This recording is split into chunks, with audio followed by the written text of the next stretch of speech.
Assalamu alaikum wa rahmatullahi wa barakatuhu wa salatu wa salamu ala rasulillah.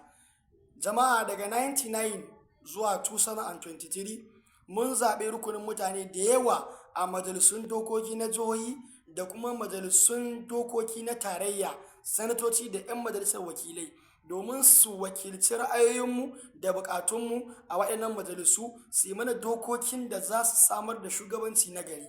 Amma kuma muna kokawa cewa da yawa daga cikin waɗannan 'yan majalisu ba sa wakiltar ra'ayoyinmu, sannan kuma ba sa magana da yawunmu, sannan kuma ba sa ɗaukar buƙatunmu da muhimmanci. A mafiya yawan lokuta sun fi wakiltar ra'ayoyin kansu ko kuma abin da ɓangaren zartarwa yake so, ko da kuwa wannan ya saba da ra'ayoyinmu mu da muka zaɓe su. Ina ne muka yi kuskure wanda kuma zai kamata mu buɗe kunnuwanmu, mu buɗe idanmu, mai amfani da hankalinmu mu gyara idan Allah ya kai mu 2027. Kuskurenmu shine muna kuka da hauhawar farashi a kasuwanninmu. Idan mun tafi zaɓe ba ma zaɓen wanda muke yin cin kasuwa ɗaya da shi, sai mu zaɓi wanda yake a Abuja ko kuma wanda a yankunanmu ma yana a GRA ko wani yanki can wanda bai san matsalolin tattalin arziki da muke fuskanta ba. Wa muke zaɓa? Muna kuka da matsalolin tsaro a ƙauyukanmu da yankunanmu. Ba ma zaɓen mutanen da muke tare da su, kuma muna da matasa masu ilimi wanda suke tare da mu, suka san illolin da muke fuskanta na wannan rashin tsaro ɗin, suke kuka da kukanmu. Sai mu zaɓi wasu mutane wanda suke zaune a Abuja, wanda ba sa zuwa yankunanmu sai lokacin da buƙatar su ta siyasa ta zo. Wa muke zaɓa? Muna zaɓen mutanen da 'ya'yansu ba sa zuwa makarantun da yaranmu suke zuwa, sai lokacin zaɓe ya zo sai su zo su yaudare mu da cewa mu zaɓe su, za su je su wakilce mu su yi mana dokoki akan ilimi. Ta yaya za su yi mana adalci alhali yaransu ba sa zuwa makarantun da yaranmu suke zuwa? Suwa muke zaɓa?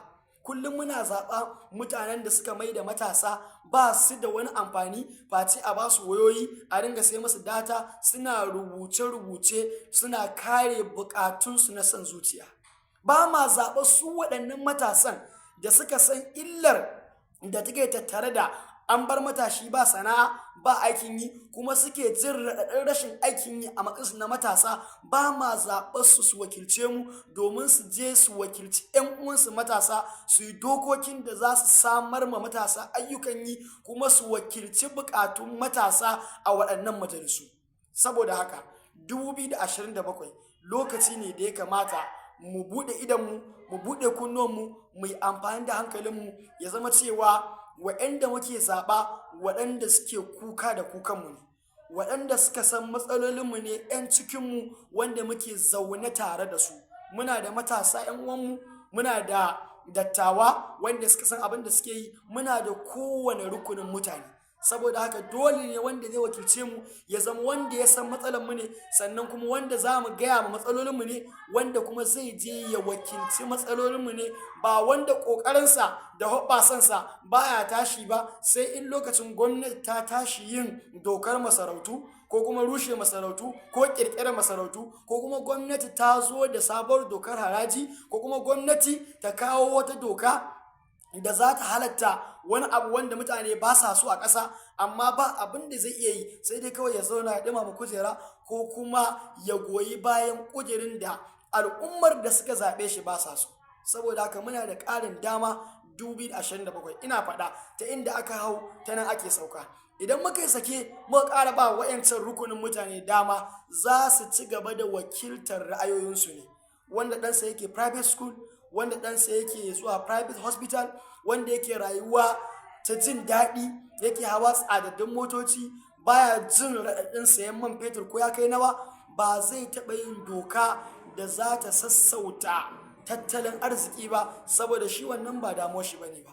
Amma kai malamin makaranta da ake baka mafi karancin albashi, kai malamin gona da kasa zuwa ka noma gonarka saboda matsalar tsaro, kai matashi da baka da aikin yi, kai ne ka san ina yake maka raɗaɗi, kai ne ka san inda ɗakin da yake maka yoyo.